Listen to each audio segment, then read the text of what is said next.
The moment a woman is forced to bow, the truth usually stands up somewhere else.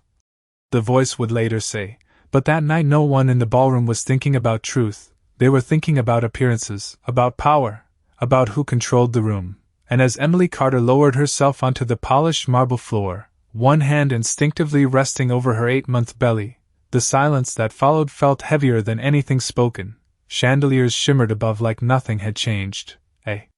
string quartet continued as if the world hadn't paused, and across from her, Vanessa Cole adjusted her designer dress with a small, satisfied smile while Richard Blackwood stood beside her, calm, composed, as though this moment was simply another decision made in a boardroom. No one rushed forward, no one interrupted, because wealth has a way of freezing people in place, and cameras, always cameras, quietly lifted, capturing angles, reflections, whispers, turning a private humiliation into something far more permanent. Emily didn't cry, not then, not in front of them. Her breathing slow, controlled, as if she understood something no one else did, as if the marble beneath her knees was not the end of her story but the beginning of something else. 3 days later, that same moment would explode across every screen in America. 12 million views and counting. Headlines asking how far power could go. Strangers arguing, defending, condemning, but in that ballroom, time stretched. Thin and fragile, and Richard leaned slightly closer, his voice low enough to sound like concern but sharp enough to cut through the air, telling her to stand when he said so, telling her everything would be handled, that reputation mattered more than emotion, that order had to be maintained. Emily slowly lifted her eyes, not to him, not to Vanessa, but to the room itself, memorizing faces, memorizing the way people avoided her gaze, the way loyalty bent toward money, and somewhere in that silence, something shifted, something quiet and irreversible, because what no one knew, what Richard never bothered to ask, was that Emily Carter was not as powerless as she looked in that moment, not as dependent as he believed, not as invisible as the room treated her. And as she finally rose, steady despite the weight she carried, smoothing the fabric of her dress with a calm that felt almost unnatural, the cameras didn't stop recording, the whispers didn't stop spreading, and the story didn't end when the music resumed. It only paused, waiting for a place where silence could no longer protect anyone, waiting for a room where power would have to answer to something greater, and somewhere far from the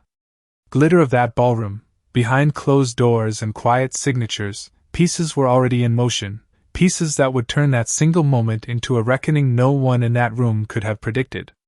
The next morning did not feel like a new day, it felt like a continuation of something unfinished, as if the silence from that ballroom had followed Emily Carter home and settled into the walls around her, and while the city outside moved at its usual pace, traffic humming and people rushing through their routines, inside her quiet apartment everything slowed down to the rhythm of her breathing and the steady movement of the child she carried. Her phone lay on the kitchen counter screen, lighting up every few seconds with notifications she had not yet opened, each vibration a reminder that what happened was no longer contained, that it had escaped into a world where strangers would judge and speculate without ever knowing the full story. Emily stood by the window for a long moment, watching sunlight stretch across the floor, her reflection faint in the glass. And for the first time since that night she allowed herself to feel the weight of it, not the humiliation others expected her to feel, but something colder, sharper, something closer to clarity. Because what Richard believed he controlled was already slipping, piece by piece, and he did not even know it yet. Across town, in a high-rise office lined with steel and glass, Richard Blackwood was doing what he had always done when something threatened his image. He was managing it, directing conversations, calling advisors, ensuring that every headline softened the narrative, every statement framed the moment as a misunderstanding, as an isolated incident taken out of context, and for a while, it seemed to work. Investors remained quiet, partners stayed cautious but loyal, and Vanessa Cole sat beside him with that same polished confidence, assuring him that the noise would pass, that public attention always moved on. But attention does not disappear when it finds something deeper to hold on to, and as the hours passed, the clip resurfaced again and again, not just the moment everyone saw, but fragments surrounding it, angles that suggested intent, expressions that told a different story, And somewhere within that growing storm, a legal inquiry began to take shape. Emily did not rush, she did not react publicly, she did not defend herself online. Instead, she moved with a patience that felt almost invisible, making calls that did not appear on any public record. Meeting with people who understood how power truly worked beneath the surface. And when Daniel Hayes first walked into her living room, he did not ask her to explain what happened, he only placed a thin folder on the table and said that timing would matter more than emotion. Emily listened, her hand resting over her stomach, her posture steady, as if she had already accepted that this was no longer about what she endured but about what would come next. Daniel spoke quietly, outlining the steps, the importance of evidence, the way narratives could shift once facts were placed in the right order, and when he mentioned Richard's assumption that everything could be contained, Emily allowed herself the smallest, almost imperceptible smile, because that assumption was the very thing that would undo him. Days passed, and the noise outside only grew louder, analysts questioning leadership, commentators debating ethics, and still Richard remained convinced that influence would outweigh consequence, that his version of events would stand unchallenged. What he did not see was the pattern forming beneath it all: documents aligning, testimonies waiting, and one detail he had never considered beginning to surface, a detail tied not to the night in the ballroom but to decisions made long before it, decisions that connected Emily Carter to something far larger than he had ever imagined. And as the official notice arrived, summoning both sides into a courtroom where appearances could no longer dictate reality, the atmosphere shifted in a way no press release could contain, because once the process began, once evidence entered a space governed by something stronger than reputation, there would be no way to pause it, no way to redirect it. And as Emily prepared to step into that space, calm and composed, the same stillness that unsettled everyone before settled over her again, not as weakness, but as certainty that the story unfolding was no longer his to control. Courtrooms do not care about power, they care about what can be proven, Daniel Hayes said quietly as the heavy wooden doors opened and Emily Carter stepped inside, the sound of her heels measured and steady against the polished floor, each step echoing just enough to draw attention without asking for it. The air felt different here, colder, sharper, as if every word spoken within these walls carried weight that could not be undone, and for a brief moment the entire room seemed to pause, not because of who she was supposed to be, but because of how she carried herself, calm, composed, untouched by the noise that had surrounded her for days. Across the room Richard Blackwood sat with the same confidence he had worn everywhere else, his tailored suit immaculate, his posture relaxed, a man who believed the structure of the system would bend before it ever challenged him, and beside him Vanessa Cole leaned slightly forward, whispering something that drew the faintest hint of a smile to his lips, as if this entire proceeding was nothing more than a formality. Emily did not look at them immediately, she moved instead to her seat beside Daniel, placing her hands gently on the table, her fingers resting together in a way that suggested control rather than tension. And when she finally lifted her gaze it was not with anger or fear, but with something far more unsettling, certainty.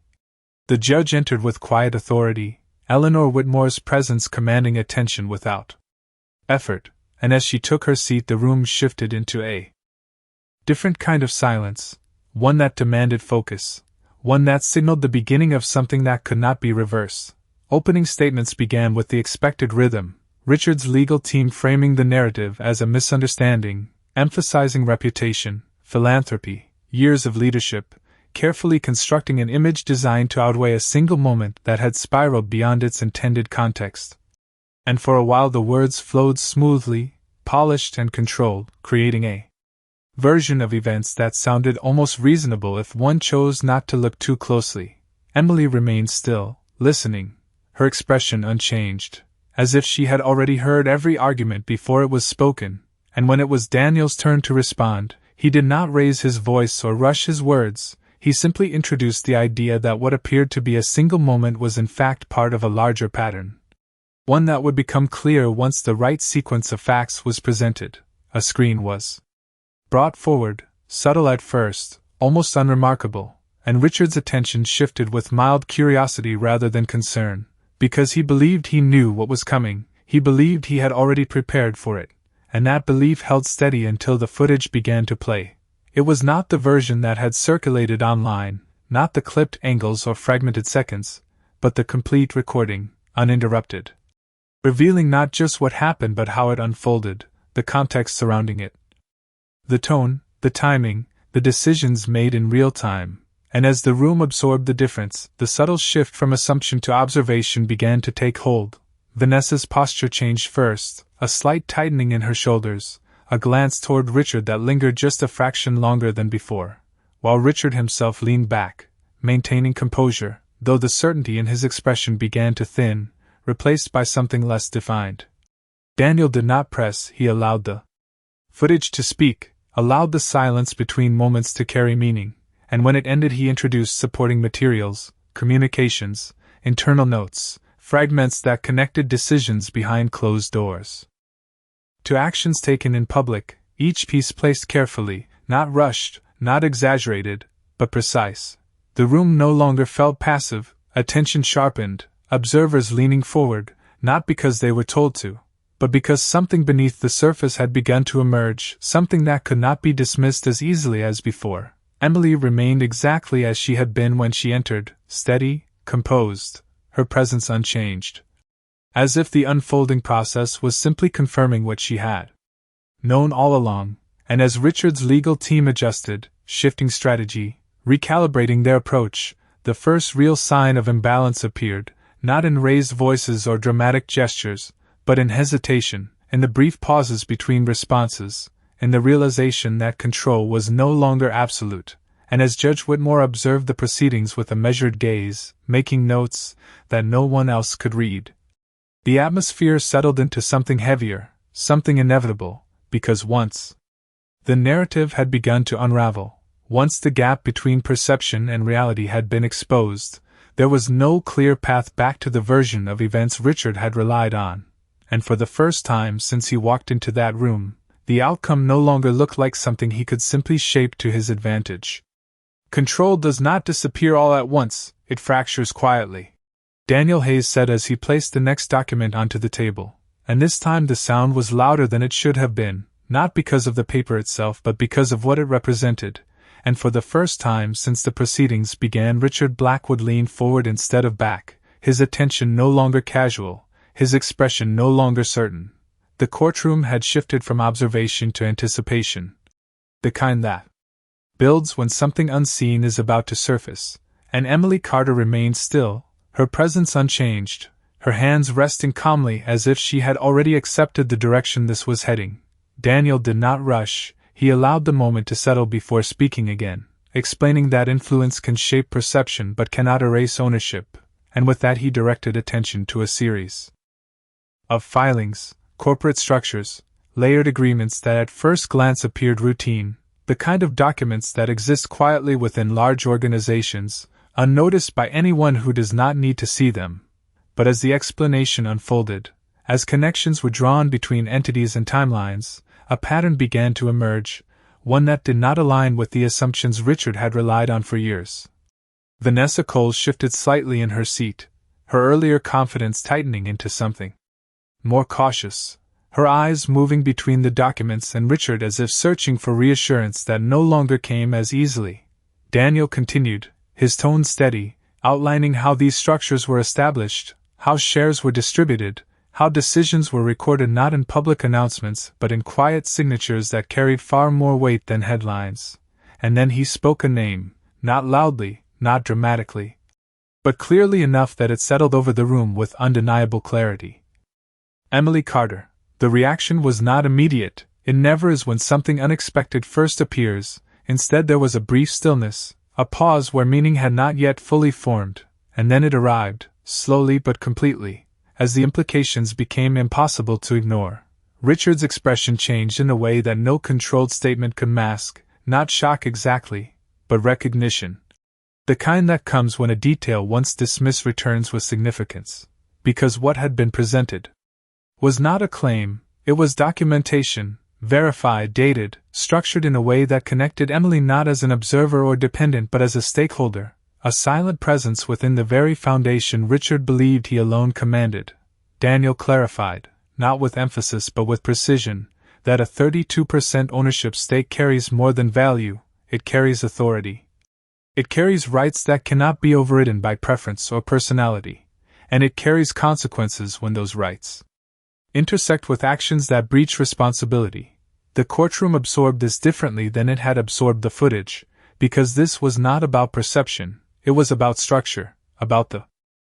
underlying framework that determines what can and cannot be controlled. Richard's legal team moved quickly, voices lowering into urgent discussion, papers shifting, strategies recalculating in real time, but the shift had already occurred, not in volume but in direction, and even Vanessa's composure, once effortless, now carried the faintest edge of uncertainty. Emily did not react outwardly. She did not acknowledge the attention turning toward her, because this was never about revealing something new to her, it was about revealing it to everyone else. Daniel continued to build the sequence, connecting the ownership stake to decision-making processes, to fiduciary expectations, to the responsibilities that come with power whether acknowledged or ignored, and as each point aligned with the next, the narrative that had once seemed stable began to lose its shape. Judge Eleanor Whitmore watched closely. Her expression unchanged but her focus sharpened, noting each detail as it settled into place, and when she finally spoke it was not to interrupt but to clarify, asking a question that required a direct answer, one that could not be reframed or softened. The response that followed did not restore balance, it exposed the gap between assumption and reality even further, and in that gap the outcome began to take form, not fully visible yet, but unmistakably present.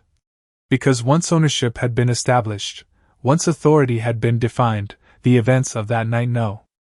longer stood alone, they connected to something larger, something that carried weight beyond public reaction, beyond reputation, into a space where consequence is determined not by influence but by alignment with what is documented and true. And as the proceedings moved forward, the room no longer felt divided between two sides, it felt aligned toward a single direction, one that Richard could no longer redirect. One that had been set long before he realized it existed, and now, with every word placed carefully on record, it was becoming impossible to stop. When the truth is documented, denial becomes a delay, not a defense, Daniel Hayes said as the room settled into a deeper silence, the kind that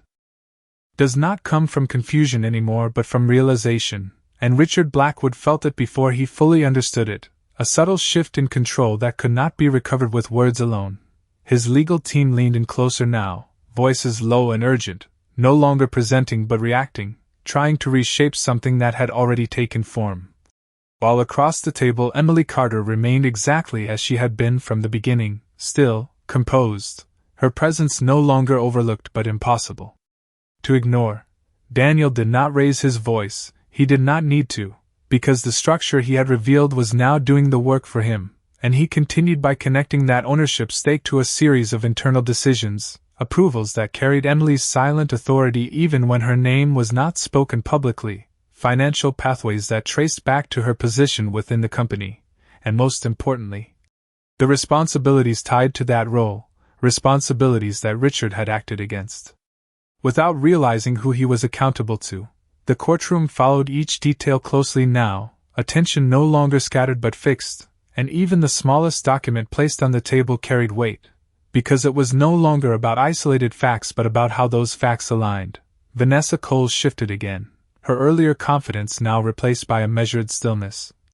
as if she understood that the situation had moved beyond perception and into something far less flexible, and for the first time, she did not look at the room, she looked directly at Richard, searching for the certainty that had once defined him, but what she found was hesitation. Daniel introduced the next sequence carefully, outlining communications that reflected awareness, not of Emily's identity, but of actions taken that ignored safeguards, that bypassed internal accountability, and as those communications were read aloud,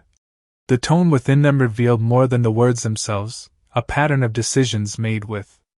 confidence that no challenge would come. Judge Eleanor Whitmore observed without interruption, her focus precise, noting how each piece connected, how each response from Richard's side grew shorter, less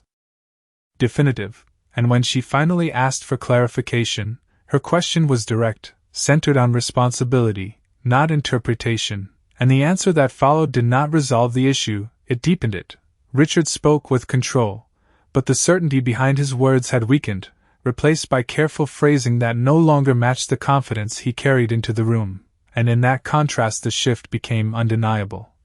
Emily remained silent, not because she had nothing to say, but because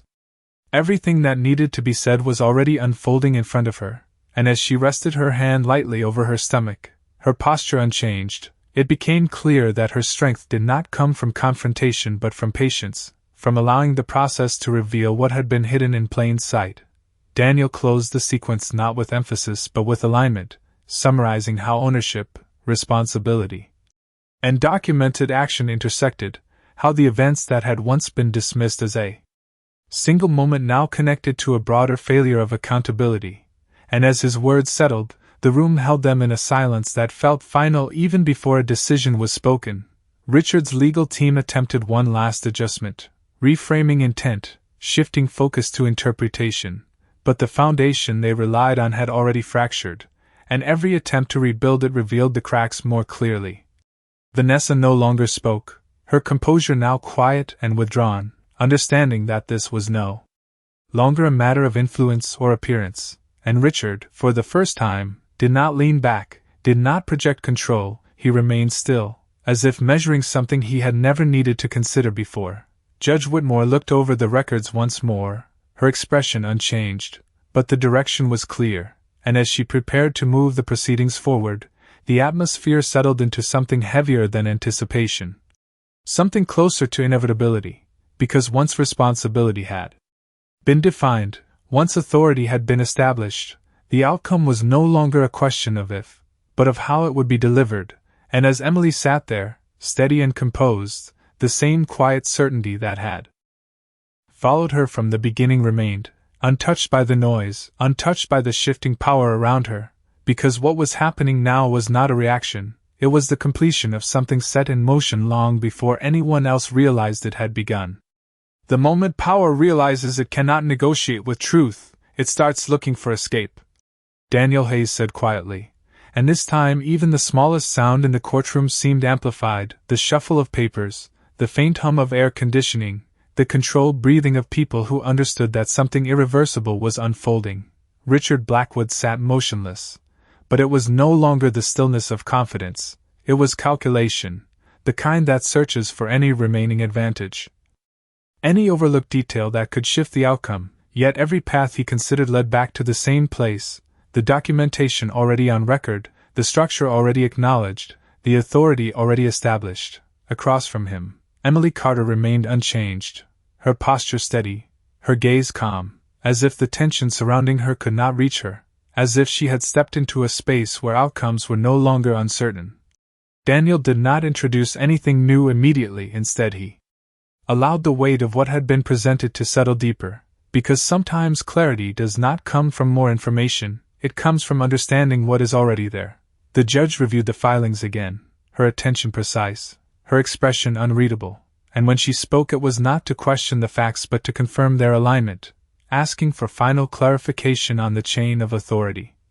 on the responsibilities tied to the ownership that had now been fully established. The response from Richard's legal team was careful, measured, but it lacked the conviction that had defined their earlier statements, because once the foundation shifts, every argument built upon it begins to weaken. Vanessa Coles sat quietly now, her earlier composure replaced by a controlled distance, her focus no longer on the room but somewhere inward, as if she understood that whatever came next would extend beyond this moment. Daniel stepped forward again, not to dramatize but to conclude, connecting the final points with deliberate precision, outlining how authority carries obligation, how documented ownership creates a framework that cannot be ignored, and how actions taken within that framework must align with its requirements. His voice remained steady, never rising, never pressing, because the strength of his position no longer depended on persuasion. It depended on consistency, and that consistency was now visible in every document, every timeline, every response recorded. The courtroom listened without interruption, the earlier tension replaced by a quiet focus that felt almost inevitable, as if the process had reached a point where resistance no longer made sense. Richard finally spoke again, his tone controlled but thinner now, attempting to reframe intent, to separate action from responsibility. But the separation did not hold, not in this space. Not under this structure, and as his words settled, the gap between what he intended to convey and what had been established became clear. Emily did not respond, she did not need to. Her silence carried more certainty than any argument, and as she rested her hand over her stomach, her breathing steady, it became evident that she was no longer part of a conflict, she was the point around which it resolved. Judge Eleanor Whitmore looked over the room one final time, her gaze moving from one side to the other, not searching for answers but acknowledging what had already been revealed, and when she began to speak, the shift was immediate, the air tightening with a focus that left no room for distraction. Her words were measured, deliberate, each one placed with clarity, not rushed, not softened, outlining the alignment between ownership, responsibility, and action, confirming that the structure presented could not be dismissed. That the authority connected to it carried weight that extended beyond appearance or influence. As she continued, the room remained completely still, every detail now part of an official record that could not be undone, and Richard's expression, once defined by certainty, now held something else, not shock, not anger, but recognition. The kind that arrives when there are no remaining variables left to control. Vanessa remained silent, her earlier presence fading into the background, no longer central to the narrative that had moved beyond her influence. And as the final statements approached, as the moment that would define everything came into focus, the courtroom did not feel tense anymore, it felt resolved. As if the outcome had already been written in the alignment of facts and only needed to be spoken aloud. Emily sat exactly as she had from the beginning, composed, steady, her presence unchanged, because what mattered was never the moment she endured, it was the truth that followed, and now, with every piece in place, that truth was no longer waiting, it was about to be delivered. A verdict is not just a decision, it is the moment illusion loses its final argument, Judge Eleanor Whitmore said, her voice steady and precise as every eye in the courtroom fixed on her, and in that instant the silence was no longer anticipation, it was acceptance that something definitive was about to be spoken. Richard Blackwood did not move, but the stillness that once signaled control now carried a different weight, the kind that comes when outcomes are no longer negotiable, when every path forward has already narrowed into a single direction. Emily Carter sat exactly as she had from the beginning, her posture composed, her breathing even, her presence untouched by the shifting tension around her, as if she had already stepped beyond this moment and was simply waiting for the rest of the room to arrive there as well. The judge continued, outlining the alignment of facts that had been established.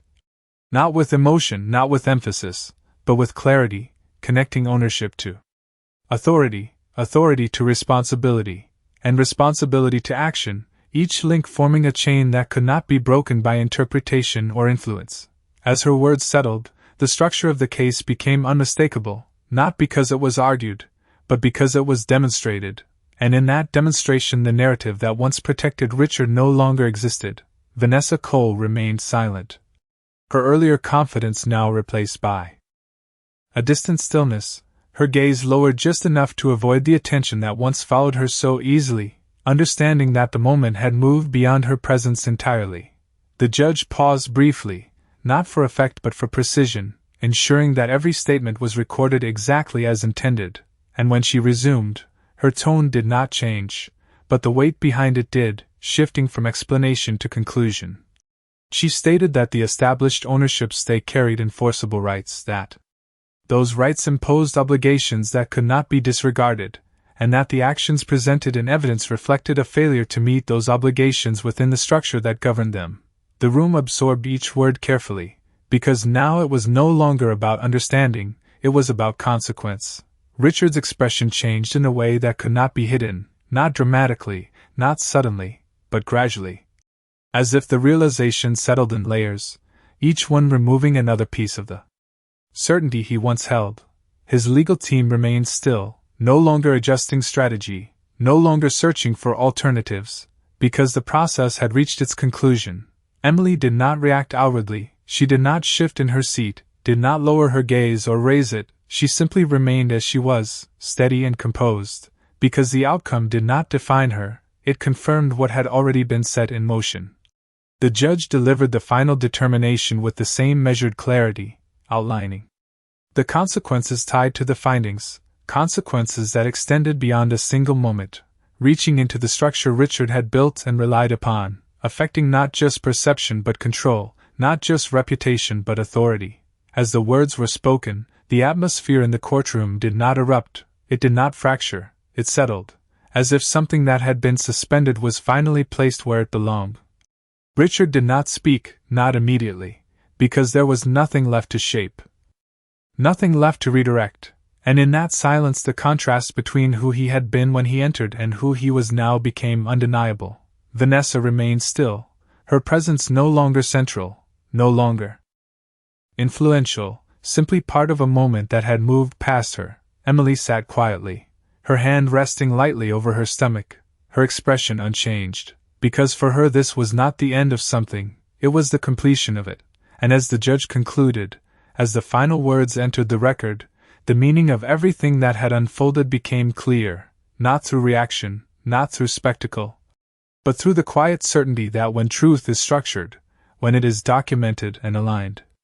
it does not need to raise its voice to be heard, it only needs to be spoken, and once it is, there is nothing left that can stand against it. After a verdict is spoken, the loudest sound is not celebration, it is silence. And that silence followed Emily Carter as she slowly rose from her seat, not hurried, not hesitant, just deliberate, as if every movement belonged to her and no longer to the moment that had tried to define her. The courtroom remained still, not because there was nothing left to say, but because everything that mattered had already been placed on record, and as people began to shift in their seats, gathering documents, exchanging quiet looks, it became clear that what had just happened would not remain confined within these walls. Richard Black would remain seated for a second longer than expected, his hands resting on the table in front of him, his gaze fixed somewhere beyond the room, as if trying to locate a version of reality that no longer existed, and when he finally stood, the movement lacked the precision it once carried. Not dramatic, not unsteady, but different, as though the certainty that guided him had been quietly removed. Vanessa Cole did not speak, she did not move toward him or away from him, she simply remained where she was, her presence no longer aligned with his, no longer central to anything unfolding, and that distance, subtle but unmistakable, said more than any reaction could. Emily did not look back at them, not out of avoidance, but because there was nothing left behind her that required attention, and as she walked toward the exit, Daniel Hayes stepped beside her, not leading, not following, simply present, his role complete. In the same quiet way it had been carried out from the beginning, the doors opened with a soft sound, and beyond them the hallway waited, filled with the muted energy of people who had been watching from a distance, reporters holding questions they were no longer sure how to ask, observers standing just far enough to witness without interfering, and as Emily stepped into that space, the shift from courtroom to public view did not change her pace, did not alter her expression, because the outcome she carried was not something that needed to be displayed, it was something that had already been established. Behind her, the room began to empty, voices returning in low tones, discussions forming around what had just been decided, not with speculation but with acknowledgement, because this was not a story built on rumor, it was a record supported by structure, and that difference would follow it far beyond this day.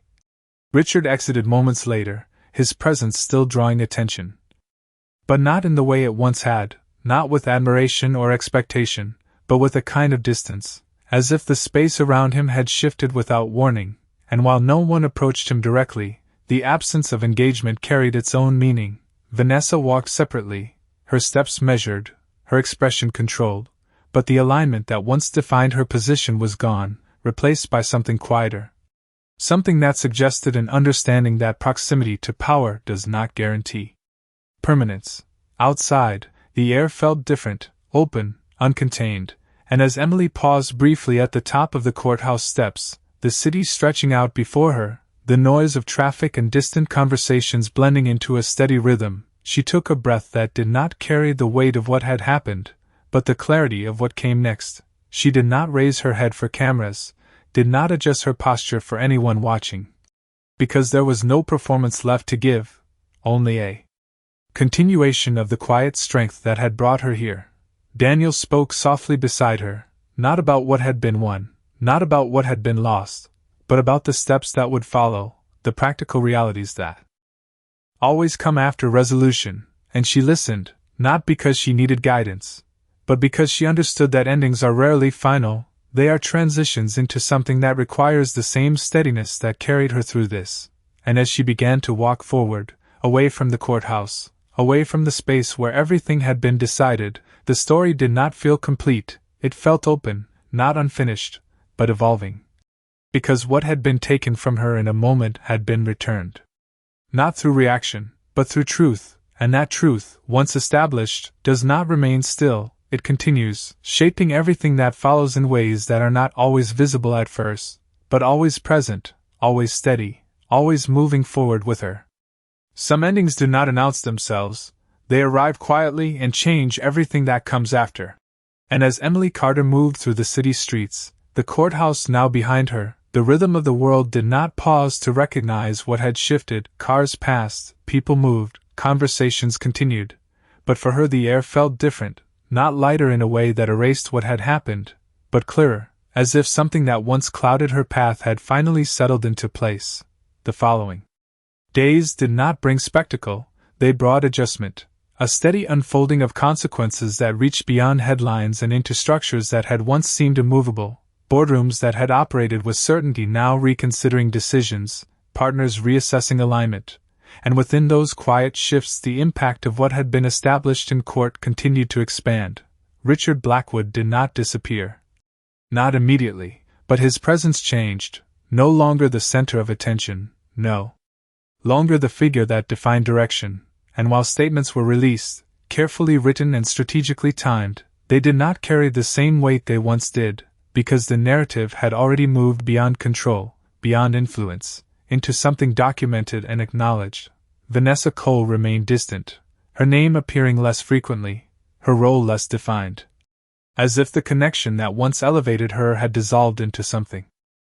that no longer held structure, and in that absence there was no confrontation, no dramatic separation, only a quiet recognition that proximity without foundation cannot sustain itself. Emily did not engage with the noise, she did not respond publicly, did not revisit the moment that had brought everything into motion, because for her the story was not about what had been taken, it was about what had been revealed. And in that revelation she found something more stable than reaction, something that did not depend on validation or acknowledgement. Daniel Hayes met with her once more, not in an office that suggested formality, but in a space that allowed for clarity, reviewing what would come next, outlining the responsibilities that accompanied what had been confirmed, because ownership, once visible, carries with it a future that must be managed with the same precision that brought it to light. And Emily listened with the same calm attention she had shown throughout, understanding that strength is not proven in moments of conflict, but in the consistency that follows them. Time moved forward in its usual way, measured not by events but by quiet progress, and as weeks passed, the initial wave of attention settled into something more reflective, articles shifting from reaction to analysis, discussions focusing not on spectacle but on structure, on what the case represented beyond the individuals involved, and in that shift the deeper meaning of what had occurred began to take hold. Emily continued her life without announcement, without performance, her days marked by the simple steadiness of routine, preparing for the child she would soon welcome, arranging her space with care, each detail placed with intention, not as a response to the past but as a foundation for what was ahead. And in those moments, away from the noise, away from the attention, her strength appeared not in defiance, but in quiet continuity. Richard's world adjusted in ways that could not be easily reversed, not through sudden collapse, but through gradual change, influence narrowing, decisions no longer guided by the same authority. And while he remained present within that shifting structure, the certainty that once defined him did not return, replaced instead by an awareness that control is never absolute, that it depends on foundations that, once exposed, cannot be restored to their previous form. The story that had begun in a moment of public humiliation did not end with a verdict, it extended into everything that followed, into the choices made in silence, into the structures that either held or gave way under pressure, and as Emily stood one evening by her window, the city lights stretching out before her, she did not reflect on what had happened with regret or triumph, she simply acknowledged it as part of a path that had led her here, to a place where her identity was no longer defined by someone else's perception, but by her own quiet certainty. And as the world continued around her, unchanged in its pace but altered in its understanding, the meaning of what had unfolded remained clear. Not spoken, not declared, but present in the way things had shifted, in the way truth, once placed in the right structure, does not need to be defended, it only needs to exist, and in that existence, it reshapes everything that comes after, not loudly, not suddenly, but completely.